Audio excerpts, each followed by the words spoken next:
2025全球10大风险，川普2.0战最多台湾成美中角立场。全球风险顾问机构欧亚集团最新发布的2025年10大风险报告警告，今年地缘政治动荡程度堪比1930年代和冷战初期。台湾被视为美中断裂的潜在导火线，也可能成为川普关税政策的主要受害者。报告列出的2025年10大风险，从第10名到第1名依次为：10与美国对墨西哥对立；9不受治理的太空；8AI 不受约束；7全球经济压力增加；6伊朗深陷困境；5俄罗斯继续挑战国际秩序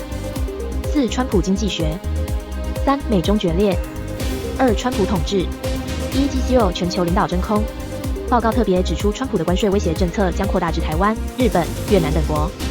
关税税率可能高达60%，进一步加剧经济压力。此外，美中双方因台湾问题无法达成重大协议，可能引发地区性对抗。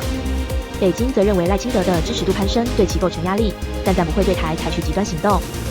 除非美台关系越过红线，例如美军舰停靠台湾港口。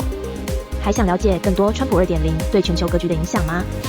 欢迎点进本频道长影片看川普2.0深入报道。想持续收到更多新内容，按赞、订阅并开启小铃铛，关注我了解更多国际、两岸新闻。